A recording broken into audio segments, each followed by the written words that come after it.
Por lo que me indican, vamos a comenzar.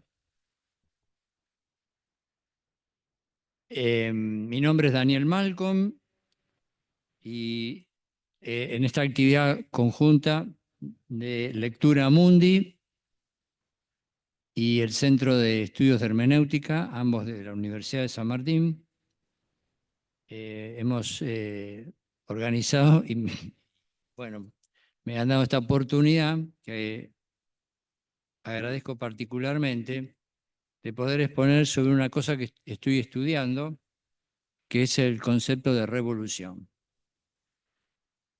Así que le agradezco a Carlos Ruta, que es el director del Centro de Estudios de Hermenéutica, y a Mario Greco, que está acá,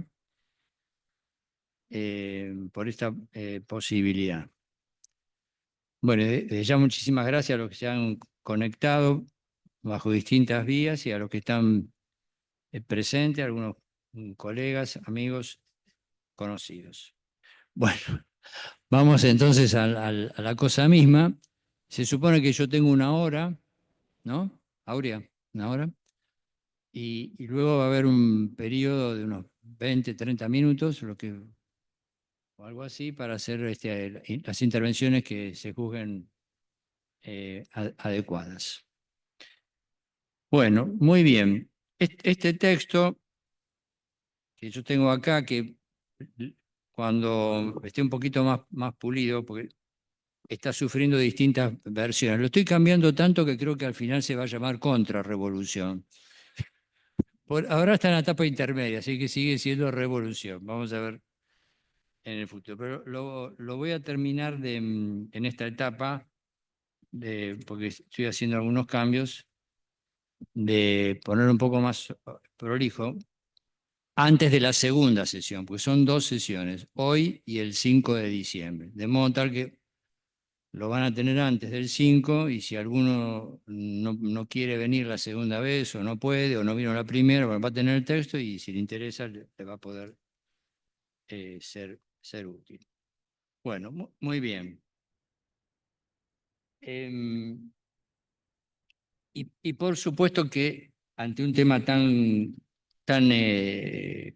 complejo y que ha tenido mucho tratamiento, nada, yo estoy ensayando mi propia versión de este tema que, bueno, todavía está en etapa de producción. Bueno, el esquema que yo tengo previsto es el siguiente. Son como pequeños capítulos que los reseño ahora porque pueden dar una idea de por dónde estoy caminando. Primero hay algo así como una introducción. El esquema es el siguiente. Primero vamos a ver tres frases de orientación que yo he puesto encabezando el artículo. Es una frase de Cicerón, otra de Hugo Ball y otra de Trotsky. Luego, un segundo momento que sintetiza muy brevemente en base a un estudio de un inglés que fue un germanista, un estudio sobre el concepto de revolución en los antiguos. Y esto quiere decir Grecia, sobre todo Grecia y Roma. Luego, un tercer ítem que podríamos llamar el vocabulario moderno de la revolución. Y para eso me baso en un libro de un francés que se llama Alain Rey, que fue en su momento director del conjunto Le Robert, ¿no? Que editaban los diccionarios de francés. Luego hay un breve ítem que es una especie de síntesis primaria de los significados principales de la palabra y concepto de revolución. Ese es el cuarto. El quinto, lo que podríamos llamar la dupla ciudad-campo. y dicho también de otra manera, la dupla dinámica-estática. Veremos si hoy podemos llegar hasta ahí. Luego viene una cosa más picante, que es lo que podemos llamar la French Connection, la conexión francesa, que se refiere al surgimiento del comunismo moderno, como uno de los temas a incluir en un concepto de revolución posible. Y esa conexión francesa incluye a dos personajes. Uno es Filippo Buonarroti, que luego, obviamente era italiano, pero después produjo una muy importante obra en francés, y su amigo, y en su momento él fue como un teniente de él, que se llamó Babeuf. ¿Mm? Bueno, ese sería el punto 6. El punto séptimo, yo seleccioné unas breves frases muy conocidas del Manifiesto del Partido Comunista de 1848.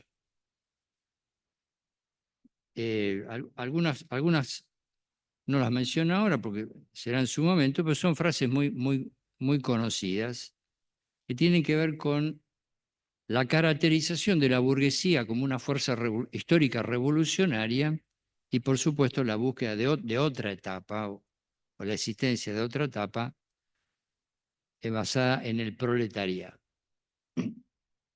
Siempre en torno al concepto de revolución. Ese es el punto séptimo. El punto octavo tiene que ver con un problema muy particular de la teoría marxiana y marxista de la revolución, que es la dictadura del proletariado. ¿En qué textos podemos encontrar esto y qué definiciones se pueden encontrar en el núcleo marxiano del marxismo? Y por último, la indagación posible de una posible tipología de la revolución. Para lo cual me baso en tres historiadores, uno muy conocido en esta casa que fue Koselleck, otro quizás, no sé si es conocido o no, un historiador norteamericano contemporáneo que se especializó en Rusia, que es Martin Malia. ¿Mm? Y por último, un historiador inglés menos conocido, que escribió sobre revolución y ensayó una tipología, que no es fácil de encontrar, muy elogiada por Lawrence Stone, un historiador filomarxista inglés. Este tercero se llama Charmel, o sea, Carmelo, Charmel Johnson. Bueno, y una especie de conclusión provisoria que por ahora yo la llamo la revolución y la nave de los locos. Bien, vamos a las frases que yo elegí. Tengo que comenzar lento para más o menos contribuir a definir que aparezca un cierto enfoque. Después vamos a poder ir un poquito más rápido. Es una frase de Cicerón, la leo en latín, no porque yo sepa latín, sino porque es muy fácil, y la traducimos. Vitam regit fortuna, non sapientia. Es una frase tremenda para una universidad, porque la frase que quiere decir, la fortuna gobierna la vida, no la ciencia. Si esta frase fuera verdad, ¿qué hace una universidad? ¿Para qué hay universidad? ¿Mm? Si lo que orienta la vida no es la ciencia, sino la diosa fortuna. Cuando se dice fortuna acá es la diosa fortuna. Una diosa caprichosa, inescrutable, ¿no? Que quita y da y no se sabe bien por qué, ¿no? ¿Qué quiere decir vida acá? ¿Qué puede querer decir? Y los asuntos humanos, la historia. La frase podría decir, la fortuna rige la historia, no la sabiduría. ¿Qué es lo que rige entonces? ¿Qué opciones hay frente al capricho de la diosa fortuna? Algo muy similar a ella, el azar. Algo parecido a ella, pero un poco distinto, el destino. Esas fuerzas inescrutables, ¿no?, que dominan y gobiernan los destinos humanos, sus realidades, sus conductas. Piénsese, no sé, en Edipo Rey.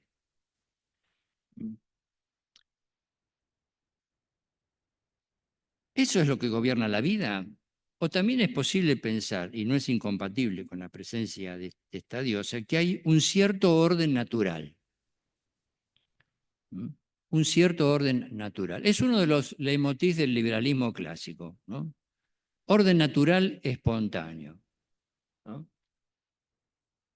Hay que tener mucho cuidado con esto, porque cuando uno va a la versión canónica de lo que se llama el materialismo histórico, expresión que Marx nunca usó, hay claramente un orden natural espontáneo. Marx liberal,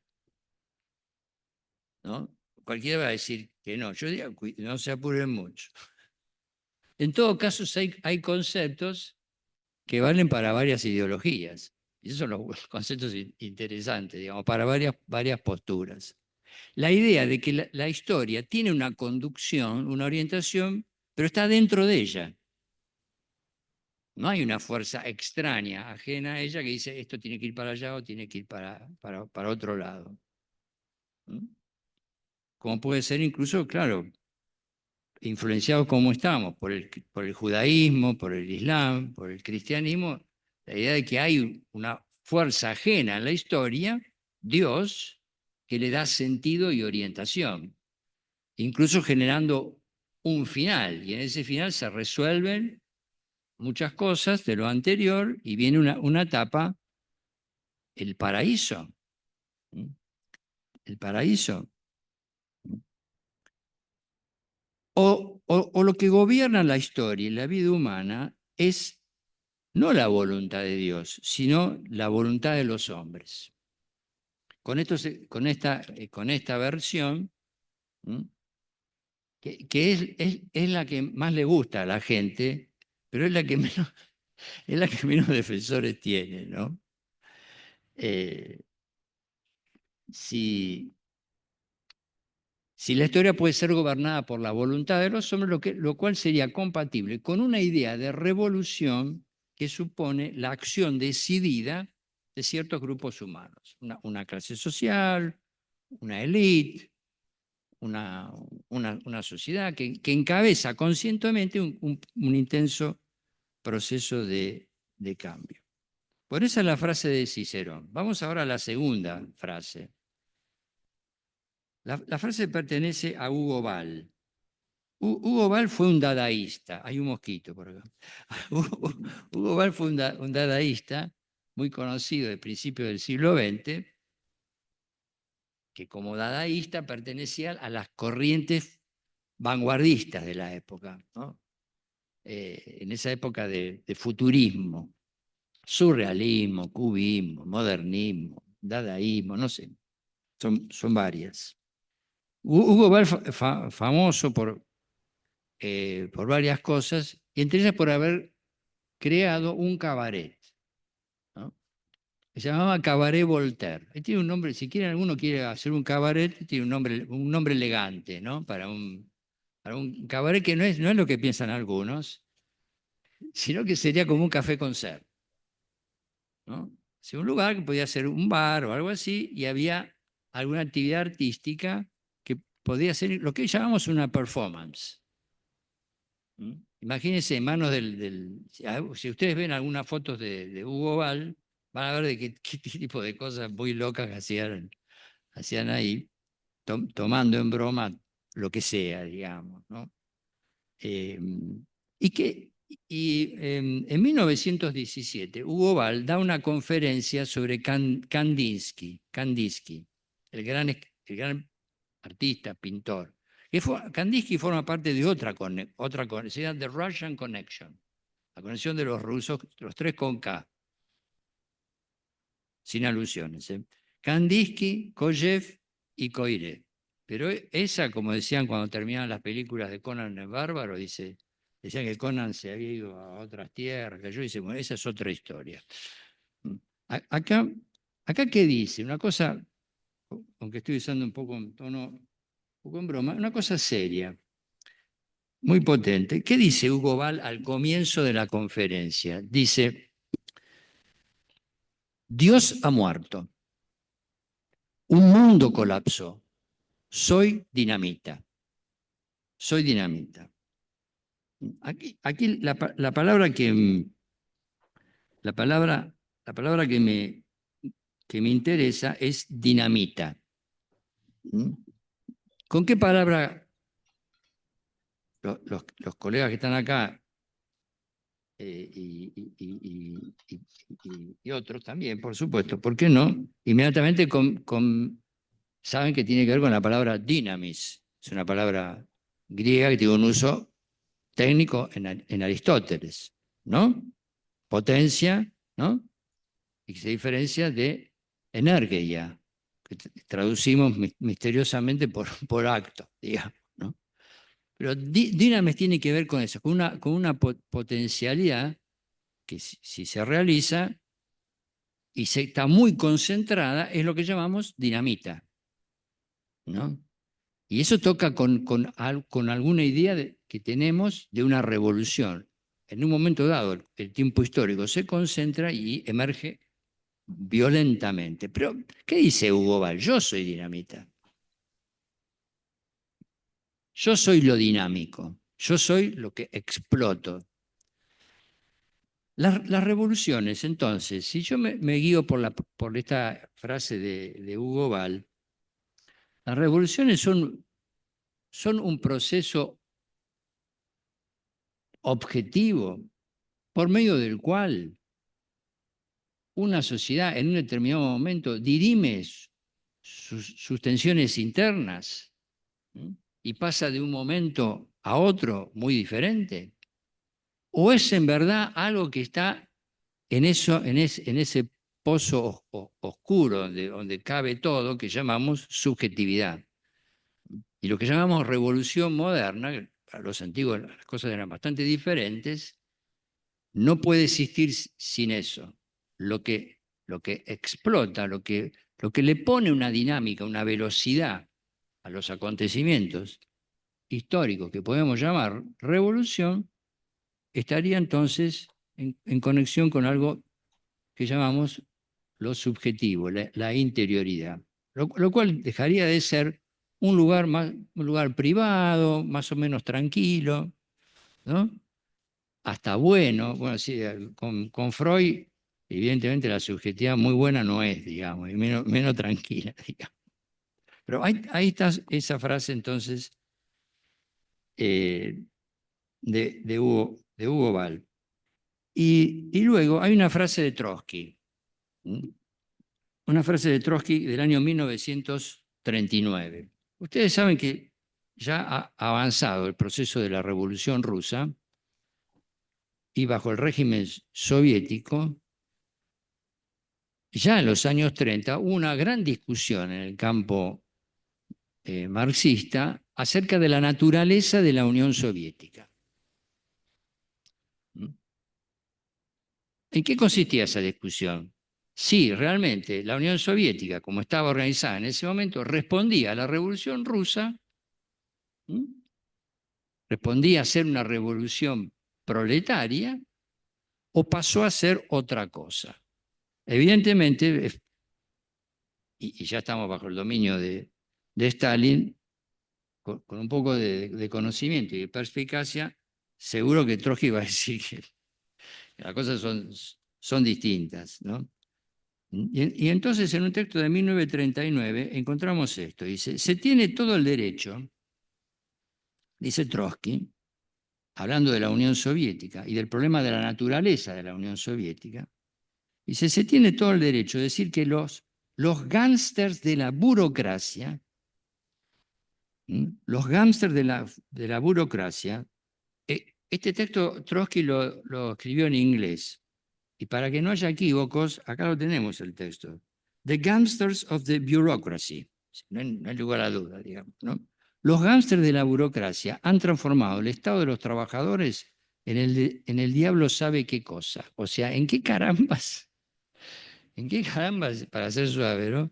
Se ha transformado esto. A todas luces, Trotsky está proponiendo que la Unión Soviética se ha alejado de lo que eran sus ideales. Y eso plantea un problema, ¿no? Varios, ¿no? Pero por lo menos a mí me ha servido para eh, enunciar de alguna manera este problema. ¿Qué pasa con la épica de la conquista en la revolución? ¿No? Podríamos llamar la épica de la conquista del poder. Toda la etapa anterior, esa guerra política, si se quiere, de opinión, de acción, incluso de violencia armada, que en algunos casos es previo a que un grupo, un partido, una clase tome el poder. ¿Qué pasa con esa épica cuando llega el momento de gobernar, el fatídico momento, ¿no? Donde hay que organizar muchas cosas todos los días, todo el tiempo? Que la gente pueda ir a trabajar, que trabaje, que se alimente, que las escuelas funcionen, etcétera, etcétera, digamos. ¿Qué pasa con esa épica? Se muere, desaparece y aparece las técnicas de gobierno, aparece la burocracia. ¿Qué pasó en la Unión Soviética en este sentido? ¿Cuál es la transición? ¿Hubo alguna transición entre la épica de la conquista y el gobierno?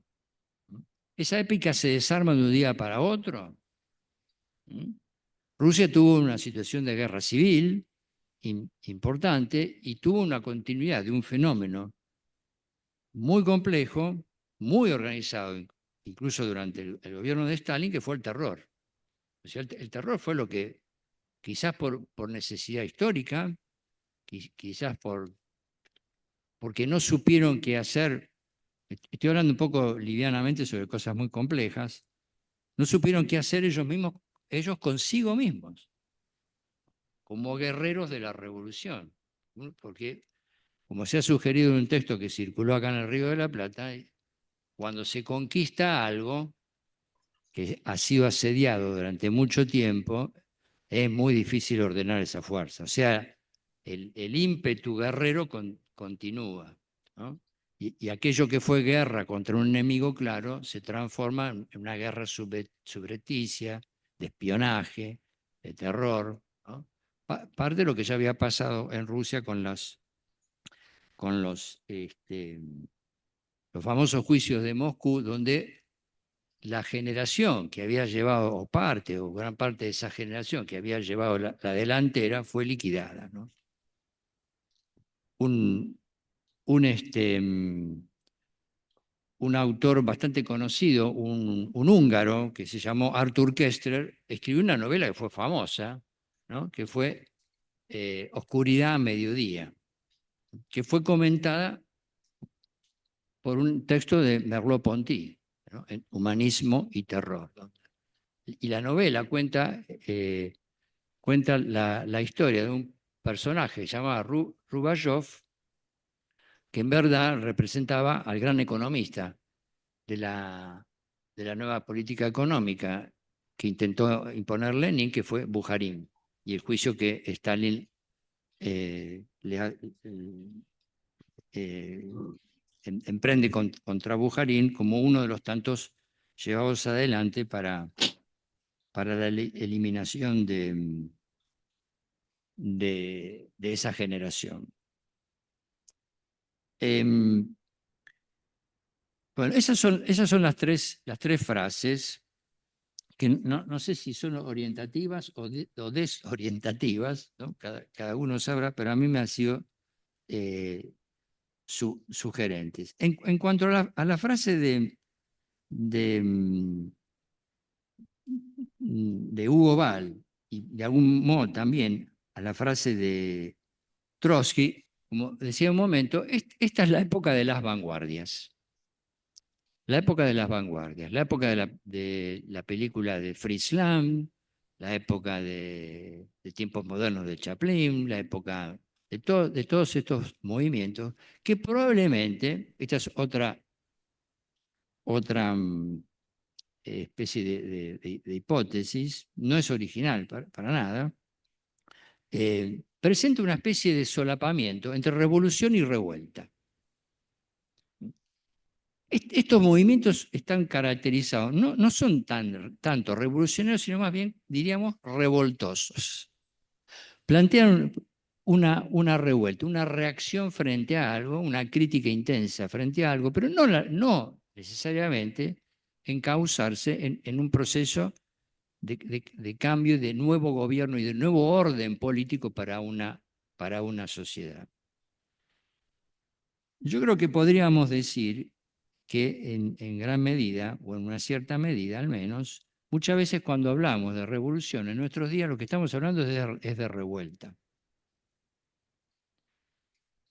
Y parte de esto también se explica por lo que podríamos llamar una segunda ola de vanguardismo y de modernismo que ha tenido una presencia cuasi mundial en los años 60 y 70. Y que tiene como punto más conocido desde el rock and roll, etcétera, etcétera, y el mayo del 68 en París, pero pasando por una etapa muy importante que son los campus universitarios americanos, sobre todo Berkeley, ¿no? Y con algunos personajes que después voy a tratar de nombrar. O sea, cuando hablamos de revolución, ¿de qué estamos hablando? Estamos hablando de un cambio de régimen, de la decisión, bien o mal llevada, bien o mal planteada, para cambiar una estructura de una sociedad y un gobierno, o estamos en ese terreno variopinto de la revuelta. Tengan en cuenta que hubo en la filosofía francesa hubo un debate en torno a la revuelta entre Camus y Sartre. Y Camus escribió un libro, L'homme révolté. O sea, no revuelto como los huevos revueltos, sino el hombre de la rebelión, de la revuelta, no de la revolución. O un italiano como Furio Jesi, que murió muy brillante, una especie de niño maravilla, que murió muy joven, un poco más hacia los años 70, escribe un texto sobre Espartaco, sobre Spartacus, el mito, ¿no? Y valorizando por encima de la revolución la idea de revuelta. O sea, no es algo marginal en torno a revolución, y por lo menos también no es fácil diferenciar una cosa de la otra, ¿no? Bien. Otra cosa que siempre un poco de manera introductoria, vos me dedicás el tiempo, Aurea, ¿no? No pueden dejarse de mencionar que la palabra revolución se usa banalmente, para cualquier cosa, ¿no? Una vez yo pasaba por la calle, uno suponía que era una sastrería, ¿no? Decía, revolución de solapas. O sea, uno llevaba un saco, se entiende lo que tenía la solapa muy ancha, se la hacía más. No es una cosa muy impactante eso, digamos, ¿no? Pero el tipo tenía un flor de aviso. O sea, revolución puede aplicarse a cualquier cosa. A cosas más importantes o menos importantes, educativa, política, sexual, espiritual, tecnológica. Y la tecnológica, bueno, se toca con la idea de innovación y de una especie de cambio permanente. Revolución puede aplicarse a cualquier modificación más o menos intensa de costumbres, ideas, procesos de producción, productos, etcétera, digamos. Y eso nos plantea un, un problema de una mínima prudencia anímica, política y conceptual para saber de qué uno está hablando. En ese sentido, aunque voy un poco lento, pero prometo que la próxima vez vamos a ir más rápido. Acá tengo un libro de un autor un poquito extraño. Tengan un poco de paciencia porque les va a resultar interesante. Un tipo que se llama Baltrusaitis, ¿no? Es un nombre raro, ¿no? Pero hay gente que tiene apellidos raros. Se llama Jurgis Baltrusaitis. Fue un lituano, un historiador del arte de gran importancia. Y tiene un libro, un libro o dos en castellano. Pero esta es la obra principal, que se llama Las perspectivas depravadas. Las perspectivas depravadas. No depravado en el sentido moral, ¿no? Sino en el sentido de cuando la luz y la mirada piensa que está mirando algo, pero en verdad se va produciendo una serie de desviaciones. También se habla de aberración, ¿no? En la óptica, ¿no? O sea, la iluminación visual, mental o mental visual se desplaza, ¿no? Y generando imágenes que uno se autoconvence o cree que corresponde al objeto que uno está mirando, pero eso no es así. Baltrusal te dice, este es un fenómeno común y tiene una documentación. Uno dice, bueno, ¿cómo hizo esta persona para sacar la cantidad de datos de libros raros, ¿no? De imágenes? En estos 4 tomitos, acá tengo uno. Por ejemplo, uno de estos tomitos que está publicado en castellano, está dedicado a la diosa Isis, a la diosa Isis. Y es un estudio muy serio sobre la egiptomanía. O sea, perdón que me exprese así, es un delirio, pero de pie a cabeza, ¿no? O sea, gente que dice, no, fíjense esto, ¿no? Dice, París, no, deriva de Isis. Y hay una serie de libros escritos con imágenes. Él estudió todo eso, mostrando la potencia de este autoengaño y mostrando que no es un hecho banal. O sea, una cosa puede ser falsa, pero eso no quiere decir que no tenga fuerza. Y te puede tener mucha fuerza histórica, digamos. Porque como dice Marx, en el famoso prólogo del 59, ¿no? Dice, donde está ese juego de base y estructura, ¿no? Que después lo da vuelta, en fin. Dice, bueno, arriba ¿qué hay? La superestructura, la ideología, ¿no? Que sería algo así como falso. Pero dice Marx, los hombres dirimen sus conflictos y sus diferencias por la ideología. Es como si corrigiéramos la frase de Cicerón. La ciencia no rige la vida, lo que rige la vida es la ideología. Porque en el momento de dirimir, ¿no?, una diferencia política, la gente no se guía por la verdad, sino por la convicción, por la opinión, por el engaño, por la mentira, por las distintas formas del error y de la ilusión, ¿no?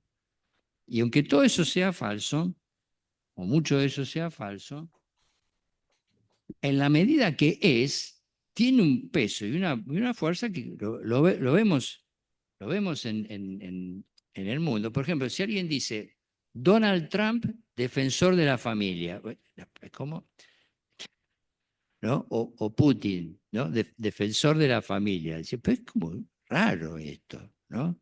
Un alto dignatario de la Iglesia Mundial, los que me conocen saben a quién me refiero, se comió la mague de Putin bueno, sano, ¿no? Porque la gente cree lo que quiere creer.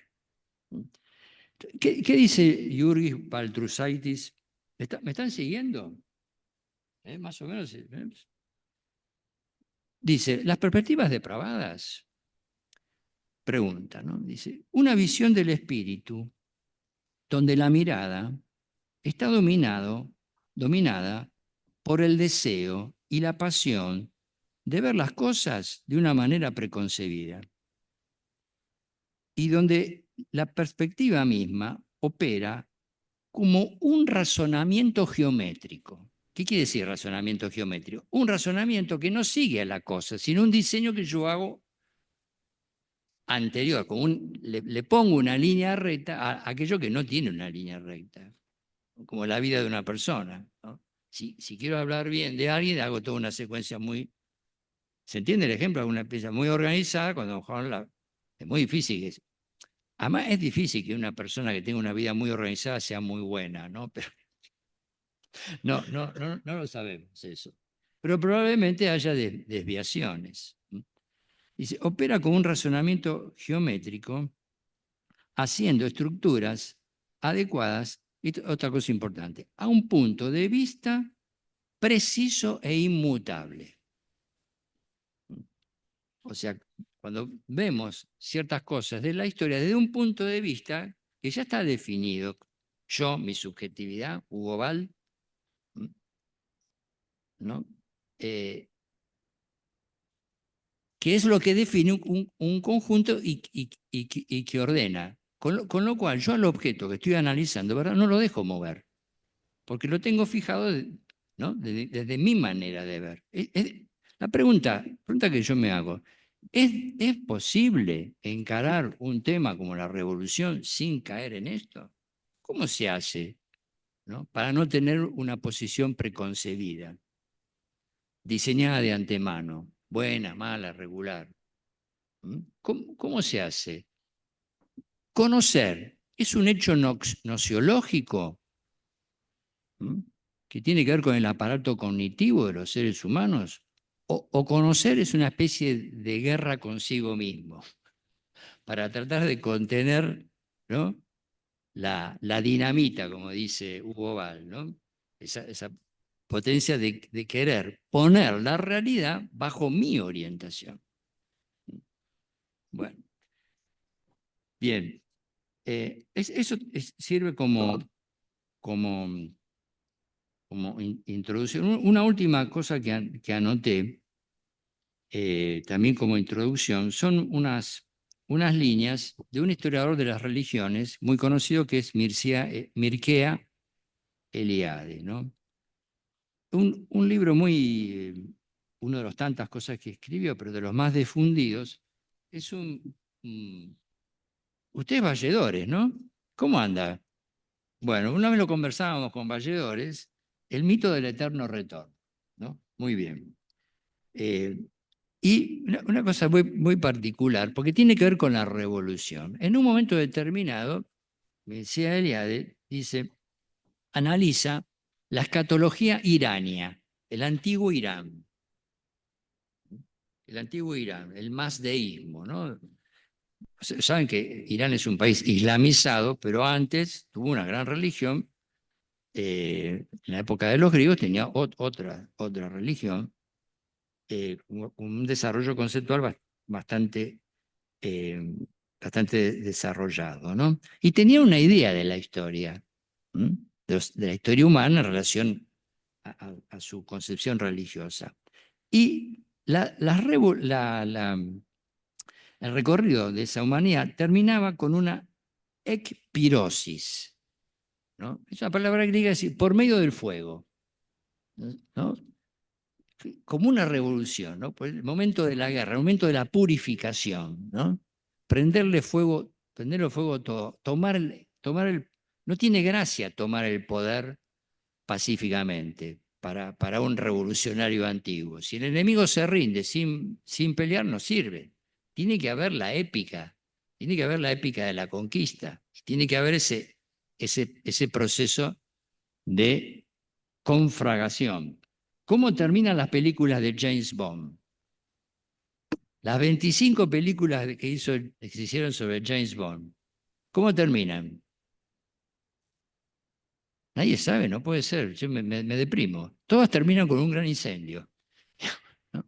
O sea, los guionistas son iranios, ¿no? Que están reproduciendo la escatología irania. O sea, la revolución tiene este momento de purificación,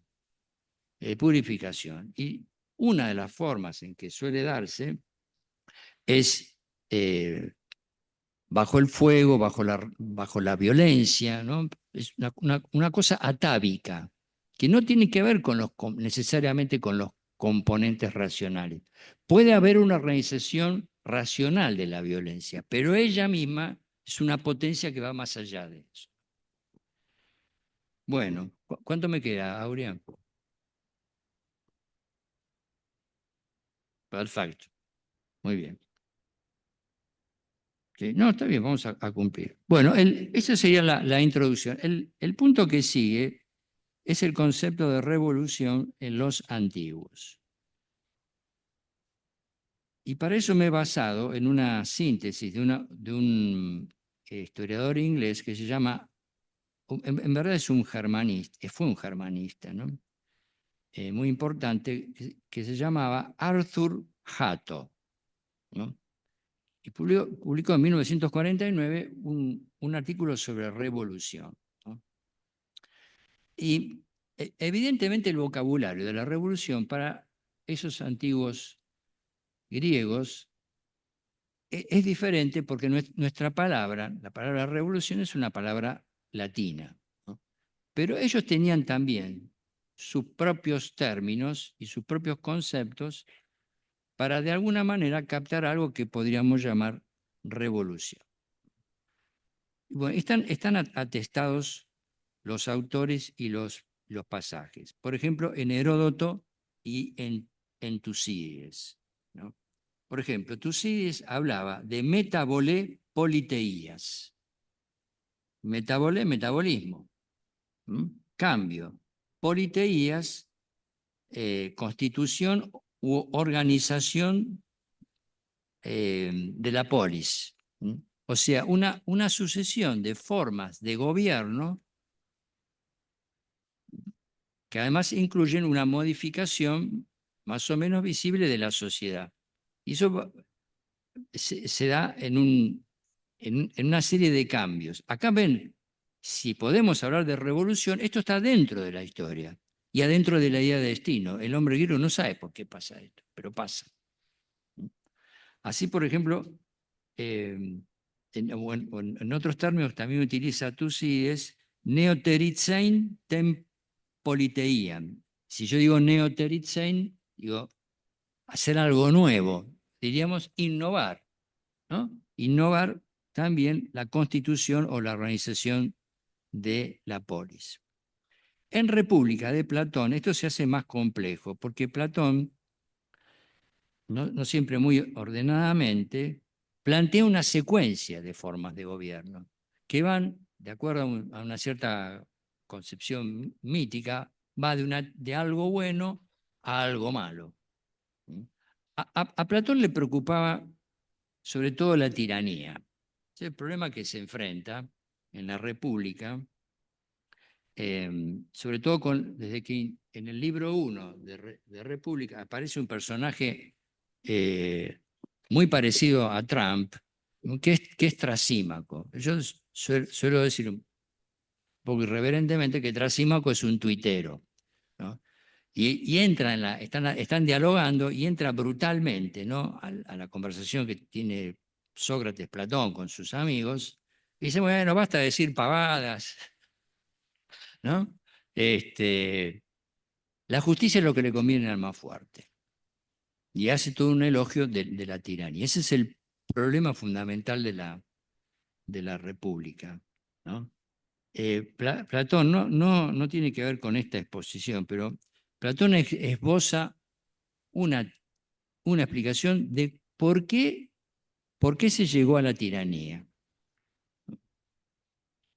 La tiranía, según Platón, es por la perversión o la desviación de una figura que podríamos llamar el patrón.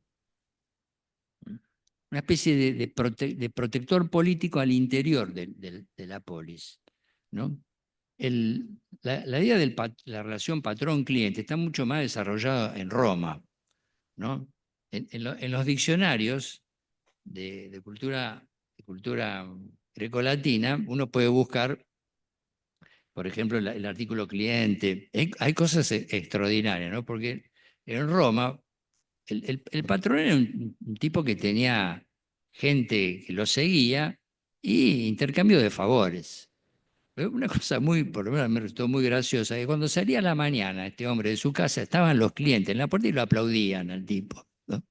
Y cuando volvía a la tarde, también, digamos, ¿no? Una especie de, una especie de clientelismo, digamos, ¿no? Dice, bueno, ese es el origen de la tiranía, ¿no? Pero el autor que desarrolló más, eh, más claramente este modelo de sucesión de sistemas fue Polibio, que es bastante posterior a Platón, ya en momentos de desarrollo de la cultura romana, pero él escribe en griego.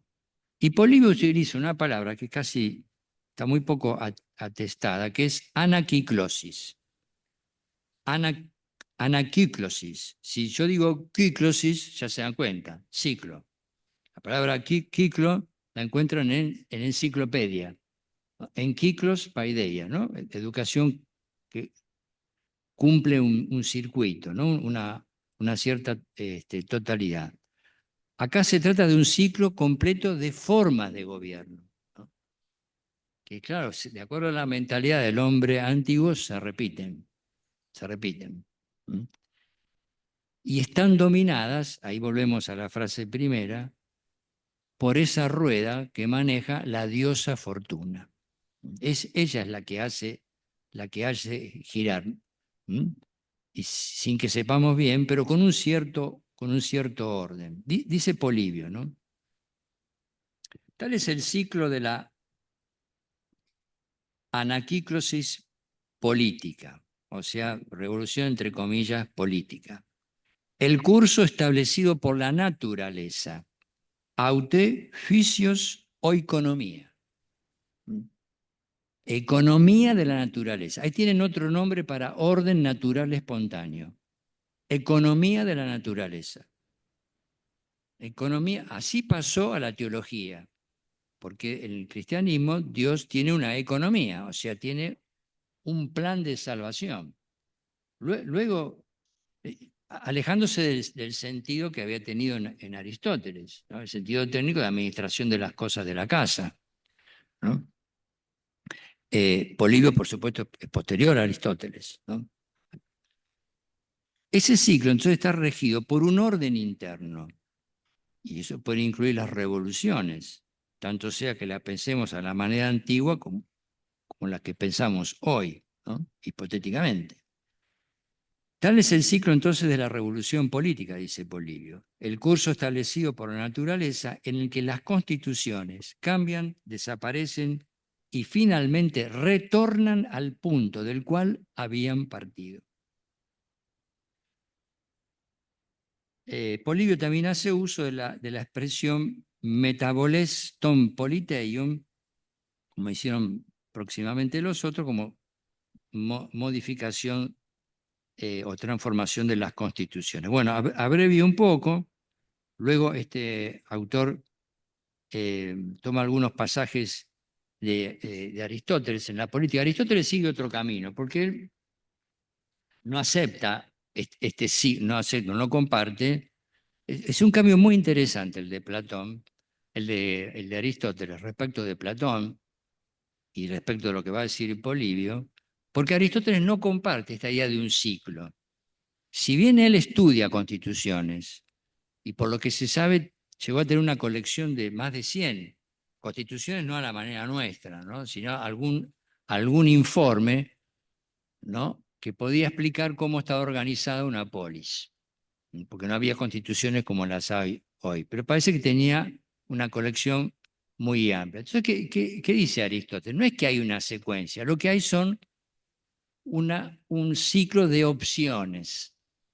Y se puede ir por una cosa o por la otra, o es difícil saber cuál es la que rige.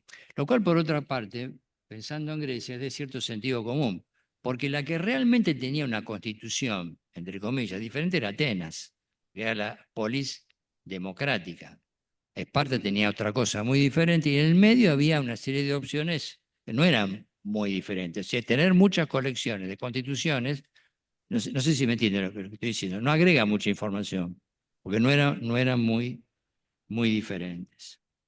Vos me decís stop. Bueno, el otro paso tiene que ver con el estudio entonces de Alain Rey. Ahora sí, nos acercamos un poco más a la palabra moderna, revolución. El libro Revolución, Histoire d'un mot. No está en castellano, pero quizás la Universidad de San Martín podría editarlo. Bueno, eh, las reflexiones y las observaciones son muy amplias, es un libro muy informado, pero lo más sencillo y lo más básico. Revolución tiene que ver con volvere o volvere.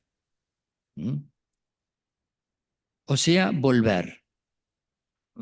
Ahí está el primer concepto básico de revolución. Es difícil que una revolución no signifique volver a algo. Y no solo volver, sino revolver. O sea, el re es el intensivo.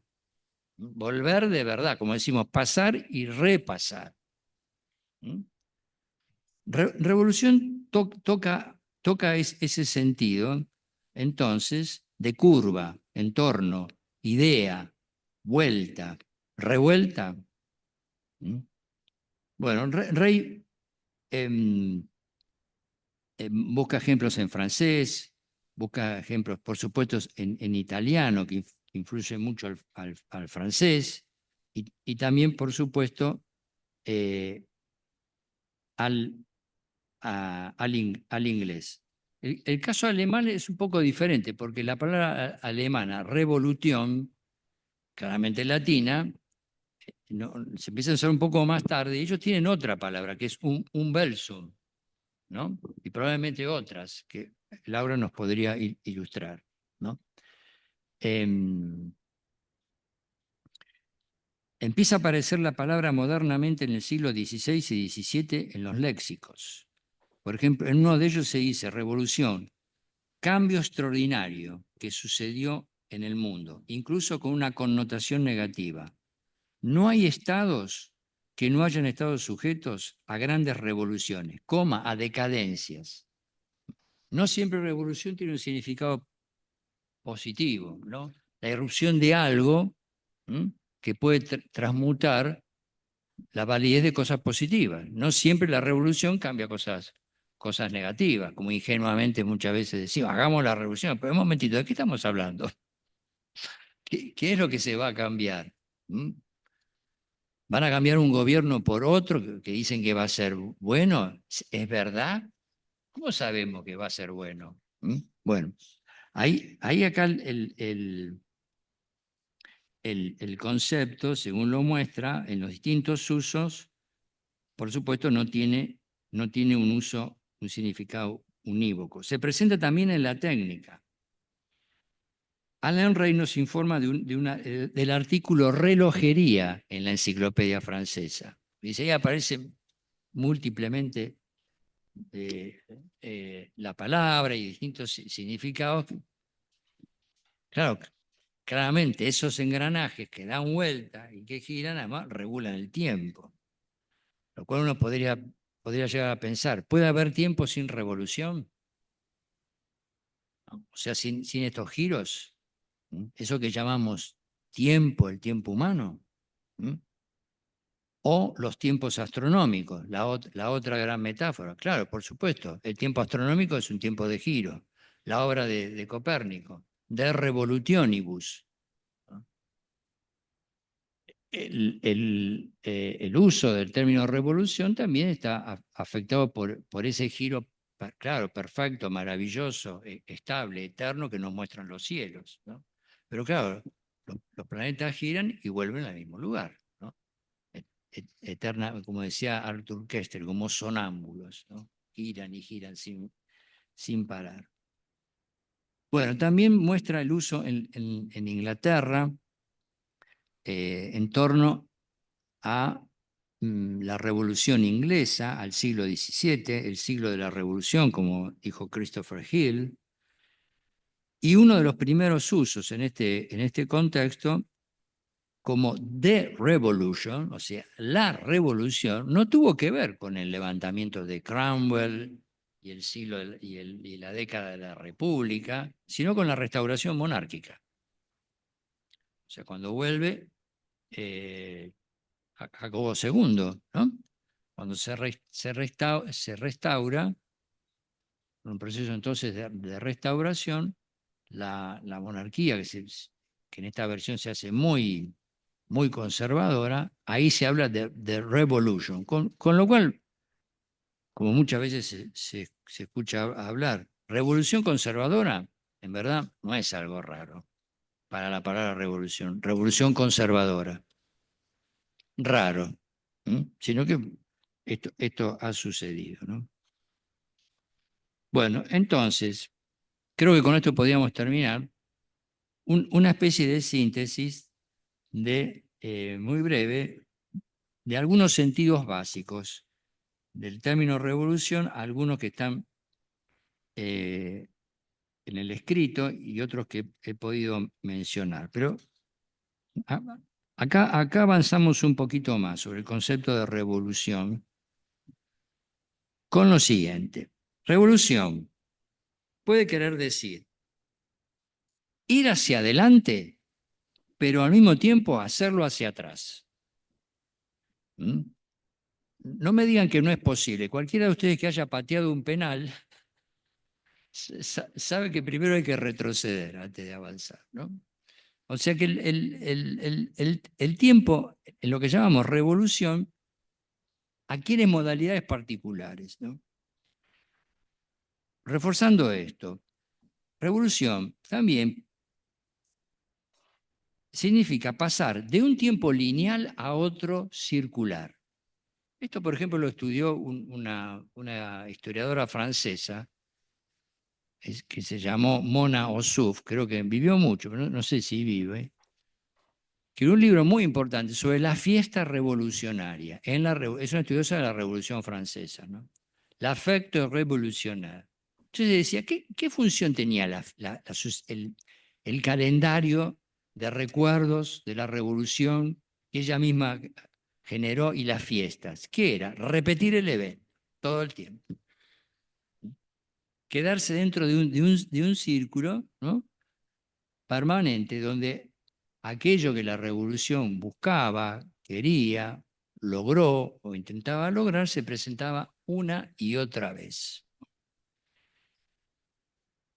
Revolución, como ya lo decíamos recién, cuando decimos ir hacia atrás, volver a un tiempo bueno o feliz. Eso está en Marx y en otros. Y este es el aspecto que uno podría decir. Toda revolución, por lo tanto, es conservadora o tiene algo de conservador, porque trata de recuperar aquello que se perdió. Fíjense, una obra importante del siglo XVII, una obra bastante rara, porque es un libro sobre Satanás, muy interesante. El libro se llama The Lost Paradise, El Paraíso Perdido, de John Milton, siglo XVII, un miembro activo del Partido Republicano, ¿no? O sea que sería claramente de lo que estaba hablando en sentido religioso, simbólico y también político. La revolución entonces es volver, puede significar o tiene ciertos contenidos semánticos, entre los varios, volver a un pasado bueno y o feliz que se perdió y que en tal sentido se trata de recuperar, repetir o reinstaurar. En los últimos 2 minutos que quedan, les comento un librito escrito por una italiana que se llama Mónica Ferrando. Este es el librito ¿no? El libro se llama Arcadia Sacra. Arcadia Sacra. ¿Qué es Arcadia? Arcadia es una región del Peloponeso, en Grecia. ¿De, de quién era o quiénes habitaban en el Peloponeso? Los espartanos, ¿no? Pero los arcadianos eran más raros que los espartanos todavía. Y estaban como en el centro, aislados. Y hay algunos testimonios, ¿no? De que esa Arcadia era como una tierra aparte, ¿no? Como en el budismo está la tierra pura, ¿no? En muchos mitos. Y Arcadia era eso. Les muestro este libro chiquito, porque esta señora, que es una artista, está vinculada a Agamben porque con Agamben escribió un libro, pero es una persona aparte. Escribió sobre Arcadia un volumen que ya está publicado en castellano, un esfuerzo editorial hecho ahora, de Adriana Hidalgo, un libro de 700 páginas, donde estudió todas las fuentes antiguas sobre Arcadia. Esta sería la parte cristiana, esta mujer que se decidió a escribir un libro razonablemente humano, pero que estudia las imágenes de Arcadia en el arte, y sobre todo en la pintura de Tiziano, ¿no? El libro realmente tiene unas reproducciones hermosas, ¿no? Bueno, Arcadia es uno de estos mitos de ese pasado que toda revolución quiere de alguna manera recuperar. A nadie le gusta que le digan conservador, ¿no? Nadie se presenta como conservador. Pero salvo que estemos chiflados, cosa que por ahí no sé, cualquier persona normal es algo conservadora. O sea, si yo consigo algo bueno en la vida, trato de mantenerlo. Si tengo una buena esposa, tengo buenos hijos, tengo un buen trabajo, ¿qué vas a hacer? No, lo voy a cambiar, porque yo no soy un tipo conservador, ¿no? Bueno, si uno tiene un poco de sentido común, sin que uno caiga en que lo único que hay de bueno en la vida es lo bueno que uno tiene, pero eso es razonable, ¿no? Y esta es una gran preocupación en Marx.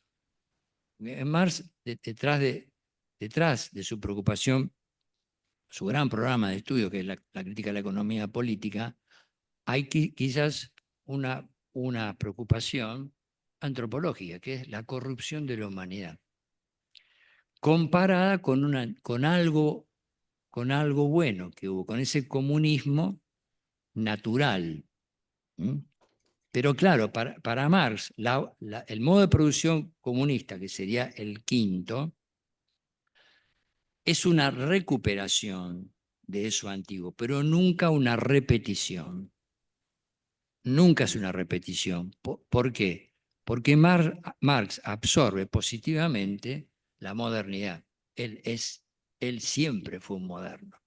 Entonces sale un poco de la dicotomía que está flotando, ¿no? Incluso en la Argentina, de que la modernidad es mala, ¿no? Incluso uno escucha a gente de izquierda deslizándose subrepticiamente a un cierto hispanismo, ¿no?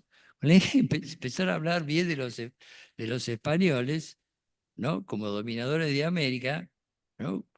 Como un desplazamiento que para mí es sorprendente. No porque no hayan hecho cosas buenas, porque todo imperio que organiza el mundo algo bueno hace. Es así. Lamento comunicarles hoy viernes esta noticia.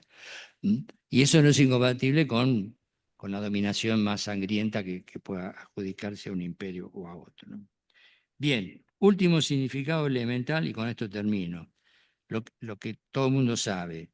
Revolución es cambio intenso, que se produce en muy poco tiempo. Y ahora acá el tiempo se comprime. ¿Mm? Se produce eso que está en la teología: anaquefalausis, recapitulación, condensación. El Mesías, el tiempo mesiánico es la condensación de ese tiempo, ¿no? Esto está estudiado en un libro muy, muy valioso de Giorgio Agamben, que es Il tempo che resta, ¿no? El tiempo que resta. Libro que en el siglo XX cuenta esta reducción del tiempo en una revolución, en una revolución que se hace en poco tiempo, John Reed. 10 días que conmovieron al mundo, con su versión fílmica, la película Reds. Bueno, con esto concluimos. Para la próxima, aparte de la revolución y y la nave de los locos, que eso va a ser al final, mantengo la expectativa, vamos a hacer un comentario que les va a llamar la atención sobre el Marqués Custine, un hombre con una vida muy agitada en el siglo XIX, y la película El Arca Rusa. Y con esto teníamos esta parte y Aurea va a dar lugar a o Laura, no sé quién, eh, preguntas o lo que fuera.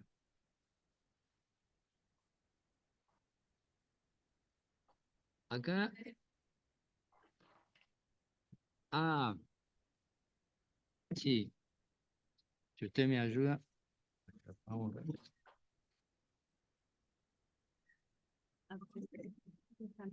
Bueno, lo que pasa es que iban apareciendo a medida que iba hablando. Sí. Y bueno, dejan la foto de un libro. Que no veo qué libro es. Uy, Edgar, no lo conozco.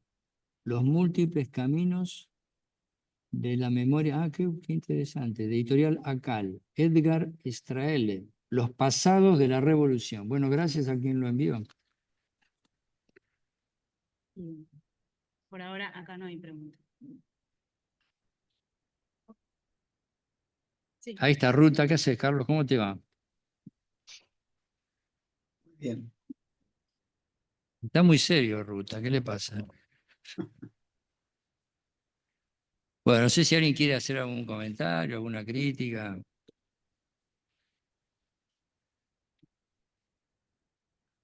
Bueno, gracias, Daniel. No, al contrario, gracias a Bueno, usted. de muchas cosas para preguntarte, pero una reflexión, ¿no? Sobre la inevitabilidad de la revolución. Porque pareciera que alguna de las miradas dice, bueno, ese momento donde se comprime todo es como algo que no se puede evitar, aun cuando sea un intento o una pulsión de regreso. Y entonces ahí dos reflexiones vinculadas a quiénes hacen la revolución. ¿A quiénes? ¿Quiénes hacen la revolución? ¿Quiénes? ¿Quiénes hacen la Ah, revolución? perdón, perfecto. Pues vos te vas a referir el próximo encuentro, pero efectivamente Marx en el manifiesto dice, la burguesía solo puede vivir a condición de revolucionarse a sí misma, digamos, ¿no? Totalmente. Como si tuviera una condena, una clase condenada. Pero uno podría decir, si hubo dos revoluciones, esto que se llamaron la era de las revoluciones burguesas, esto que Hoffman llama revoluciones burguesas, la revolución industrial y la revolución política, digamos, la revolución francesa, que están atravesadas en algún sentido por una desmesura. La industrial, porque efectivamente, independientemente de que uno pueda hacer una historia de la tecnología o al decir de Marx, del desarrollo de las fuerzas productivas, hay un momento en donde hay como una especie de cambio de eje y efectivamente la idea no es solamente cambiar la forma de satisfacer necesidades humanas, sino producir otra forma de demanda sobre esas nuevas formas de satisfacción de las necesidades humanas. Nadie sabe bien qué fue primero, incluso Marx es bastante, varía su posición respecto de esto, pero está claro que hay algo que se volvió loco, por decirlo de alguna manera, ¿no? Algo que para un mundo que iba a una velocidad, ahora que hablamos de cambios de velocidad, de aceleración, ahí hubo un momento de aceleración. Y la desmesura de la otra revolución, me detengo ahí en el punto de quién la hace, eh, tiene que ver con la reflexión que los propios franceses hicieron sobre la Revolución Francesa, 200 años después, sobre si era necesario llegar tan lejos. Yo hace poco vi casualmente Napoleón, que no me pareció una gran película, pero me detuve particularmente en una de las primeras imágenes donde María Antonieta, que está primero retratada con su vestimenta, todo perfecto, y después sube arriba del carro desalineada y es escupida, insultada por la turba, y luego va a la guillotina el tipo levanta esa cabeza y la masa grita el gol de Villa ayer contra River. Kant dice en un texto, que yo no, en realidad lo cita Foucault en un texto sobre un texto clásico de Kant que se llama ¿Qué es la Ilustración? Dice algo así como lo único importante de una revolución no es con los que hacen la revolución, sino con los que la miran. ¿No? Dice, bueno, y dice, los que la miran, los que miran una revolución, eh, desarrollan una sensibilidad hacia ese hecho del cual no son protagonistas, que él podría decir se parece bastante al entusiasmo, genera un entusiasmo. Sí, sí. Pero ¿por qué dice que es muy importante eso? Porque nadie que fuera invitado razonablemente a hacer una revolución lo aceptaría. Porque, bueno, vos estás tomando mate en tu casa y viene un tipo y dice, mira, somos 12, vamos a ir arriba de un barco, vamos a llegar hasta la costa de Cuba y después vamos lentamente y derrotamos al régimen de Batista. Y dice, va, pero tienen un ejército. No, bueno, pero agarramos, después se levanta el pueblo, nos apoya. Nadie haría eso porque efectivamente lo primero que pensaría es, me van a matar. Entonces hay algo de esos que hacen la revolución que es como que son tomados por algo que está más allá de ellos. Y hago esta última reflexión para sugerir incluso al resto una película de un documental de un brasileño que se llama Moreira Salles, que se llama No Intenso Agora, que es efectivamente el momento excepcional en el que alguien participa de un hecho, de un evento, de una acción al que no se le puede decir que no, pero de que no se puede volver nunca más. O sea, el que pasa por ahí queda atrapado de por vida en ese momento excepcional que no va a lograr repetir esa intensidad nunca más, ¿no? Y efectivamente, no quiero adelantar la película, pero el móvil de la película es una cierta melancolía, como dice Traverso, por esa imposibilidad de repetir esa intensidad.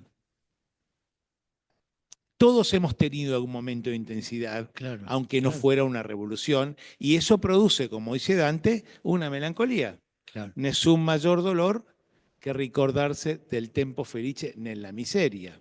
claro. Hay algo de volver la idea de hacer una revolución para recuperar esa felicidad que tuvimos en algún momento, ¿no? Sí, sí, por supuesto. Lo que agregaría en relación a lo que tenía preparado es que en cuanto a esto que vos decís, el componente intensidad, la pasión, ¿m? Y eso tiene que ver, a mi juicio, con el romanticismo. Eh, eh, Tampoco descubro nada. Hay Mike Levy, así se llama, un tipo que L-O con 2 puntitos W-Y, que dio muchos años clase en Brasil, no sé si vive, escribió un libro muy importante que se llama Melancolía y Revuelta, o sea, sobre la vinculación entre romanticismo y revolución. Em, que tiene que ver hasta paradójico, ¿eh? Uno diría, un señor tan prolijo y racional como Kant, no digo que esté mal, no soy quien para eso, pero rescata como un aspecto que cómo vincular la persona que ve la revolución con la que hace, bueno, con una especie de entusiasmo, de actividad del ánimo, ¿no? Una cierta intensidad. Lo que pasa que eso daría la impresión que va en un increyendo, ¿no? Y por ejemplo, una aparición de esto es el problema del terror en los años previos a a la Revolución Rusa. Y hay una figura eh, medio oscura, pero muy famosa, que todos conocen, que Marx conoce, que Engels conoce, que los populistas rusos conocen, etcétera, que todo el mundo conoce porque fue amigo de Bakunin y que yo, que era un tipo que llamaba Nechayev, Sergei Nechayev, que fue, no fue Dicen que el primer activista revolucionario, o el primer revolucionario profesional fue Buonarroti, ¿no? Que a principios del siglo XIX se pasó la vida organizando grupos clandestinos, sociedades secretas, con la figura de la masonería, los Illuminati, cualquier todo valía, ¿no? Una cosa, un delirio importantísimo, digamos. Pero Nechayev era ya un conspirador para, vamos a las armas. Dostoyevsky escribe una novela inspirado en el episodio de Nechayev, que son Demonios. Dostoyevsky en esa discusión rusa, él obviamente no es ni marxista ni populista, es contemporáneo a Marx, porque muere un poquito antes, si no me equivoco, muere en 1881, Marx muere en 1883, así que ahí no más, pero está fuertemente impresionado por el terrorismo, o sea, que esta desmesura llegue a considerar que la acción violenta es el arma política principal de un grupo. Y llegar a matar a alguien a sangre fría. ¿Qué es lo que sucede en la novela? Porque hay una especie de célula, ¿no? Y uno de los que la dirige, de una manera muy miserable, para tenerlos unidos y agarrados, arma el asesinato de un tipo. Tengan en cuenta que así termina la primera parte de Los Tres Mosqueteros, ¿no? Porque se juntan una noche para ajusticiarla a sangre fría a Milady, la tremenda gente de Richelieu, ¿no? Y en un momento más avanzado de la novela, Athos le dice, acuérdense que nosotros matamos a una persona, no luchando cuerpo a cuerpo, sino a sangre fría. ¿Qué pasa con ese fenómeno, no? Y una última observación a esto. La chica rusa, Vera Sasulich, que se escribe con Marx, intentó matar a un tipo muy importante en San Petersburgo, es una chica de acción, fue presa, todo, ¿no? Y escribe una nota sobre Nechayev y dice, esto no es ruso, no se siente identificado, le parece que esa violencia tan fría, tan sistemática, fuera de la épica, fuera del ardor de la batalla, de la conquista, de la reivindicación de la justicia, lo que se quiera llamar, dice, eso ya no, esto es inhumano. Pero eso ha sucedido, ¿no? Eh, y esto no es, a mi juicio, algo exclusivo de las revoluciones, porque cada vez vemos más gobernantes cada vez más fríos en relación a que otro muera. Las experiencias del siglo XX han sido demasiado gráficas en esto, pero esa oleada, o sea, la pasión destructiva como una pasión más y de una potencia inconmensurable, ¿no? Tiene dos preguntas más en el chat. Ah, perdón. ¿Cómo conciben, Enteo, perdón. cómo conciben la Bien. revolución? Em, ¿Cómo concibe eso queda para la próxima? No me puedo adelantar porque el guión y los productores así me lo han asignado, digamos. Sí.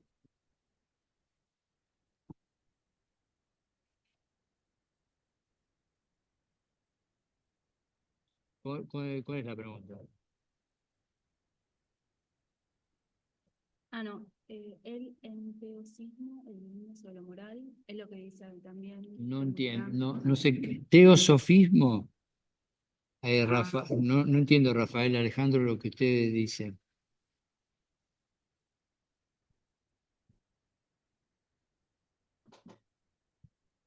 Ahí hay una pregunta que no capto.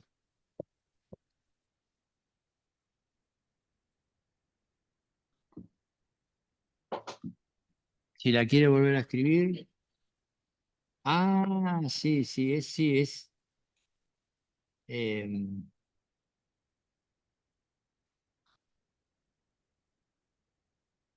Con el timos tiene que ver. Con el timos. Los griegos organizaban la psiquis incluso por partes del cuerpo, ¿no? Desde Homero en adelante. Por ejemplo, la frena y la frente. Y de timos viene tímido, pero timos no era, era lo contrario, ¿no? Es el ánimo guerrero, corajudo, ¿no? O sea, intensidad necesaria para ir a la guerra, ¿no? Bueno, Daniel, gracias. ¿Cómo andás? Bien, todo bien. Hace un montón que no te veo. Sí, hace mucho. Estás es más verdad. flaco, ¿no? Horacio me dijo lo mismo. ¿Viste? Eh, No, de así acá que- uno se... Sí, sí, evidentemente sí. No, bueno, agradecerte por la exposición que me resultó muy interesante y entretenida también. Bueno, gracias, gracias. Y tal vez también tengo una pregunta que vas a retomar en el próximo encuentro, porque todo el tiempo pensaba que alguna de las características que vos describiste de la revolución, como que un poco se me diluyen si pienso en la transformación de la ciencia política moderna, no solo la dimensión epistemológica, ¿no? Por la transformación hobbesiana y de los posteriores neonaturalistas o contractualistas, sino porque lo que ha pasado histórica y concretamente, ¿no? Digo, la caída del antiguo régimen y la constitución de un nuevo régimen político que, lejos de ser una revuelta en el sentido de que es algo que no tiene con posterioridad al acontecimiento mucha permanencia en el tiempo, sí se ve como algo permanente, sí se ve como algo sólido, que de hecho algunas de esas estructuras e instituciones llegan hasta nuestros días. Y entonces, bueno, ¿no? Y también esta característica de la recuperación de algo antiguo que para Koselleck, por eso digo que capaz lo retomás en el próximo encuentro, él lo identifica en la Trenum, ¿no? Y en esa Satelside, que es la bisagra entre el antiguo régimen y la conformación de la política moderna, que entre otras cosas tampoco tiene una característica, a pesar de que hubo acontecimientos de conflicto, no tiene solamente un rasgo violento, ¿no? Sino que también es una transformación que se hace desde las ideas. Entonces, bueno, ¿cómo percibías ese acontecimiento, ¿no? A partir de que está involucrado en este campo semántico de la revolución. Bueno, por eso, lo de Koselleck vamos a mantener el suspenso y actuamos como si no estamos de acuerdo. Y, bueno, al final hace una pregunta, pues así, este,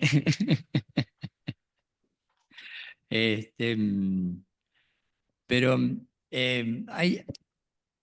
yo diría dos cosas. Marx va, pensando en Marx, ¿no? Va desplazando su concepto de revolución, incluso sin llegar, porque hay un problema en Marx, se repite con varios temas. Sobre cosas muy importantes se escribe muy poco. Sí, hay un problema, pero evidentemente entre el Marx más joven y el Marx del manifiesto, hasta el Marx del 59 hay, de acuerdo a lo que él mismo dice, hay un cambio muy importante. Porque en la primera etapa, revolución se aproxima a algo que depende de la voluntad de los hombres, para decirlo no de manera adecuada, pero está más próximo a eso. Pero en el esquema del 59, la revolución pertenece al orden natural espontáneo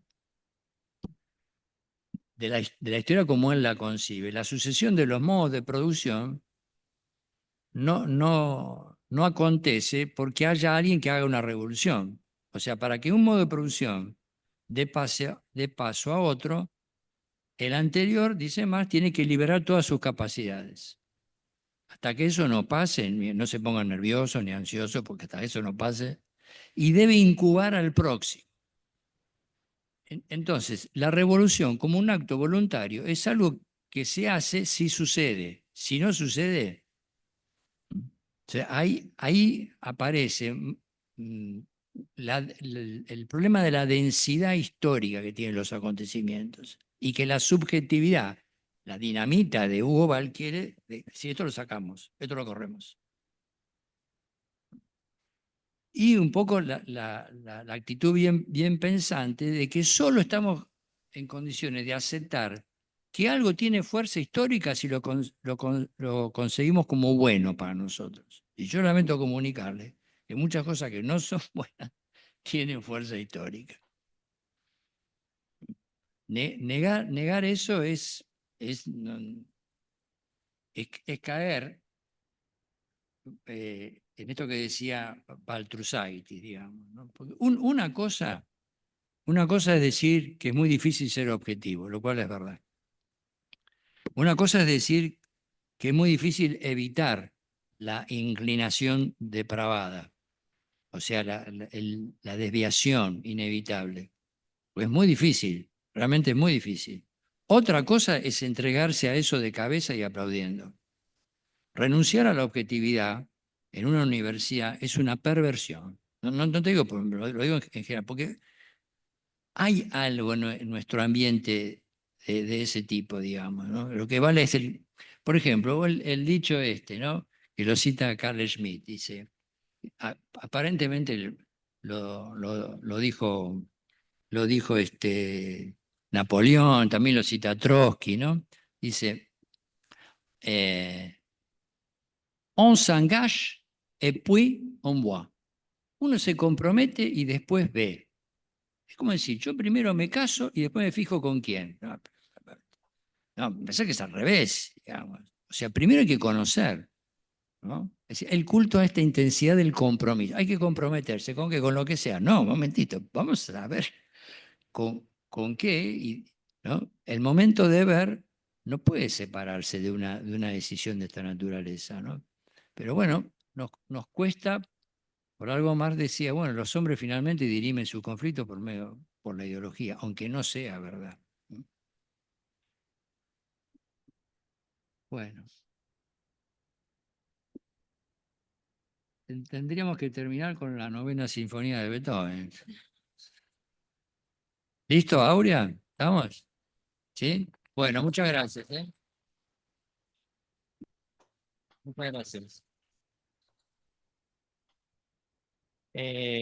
Nos vemos el 5 de diciembre en el auditorio Lectura Mundi. Muchas gracias.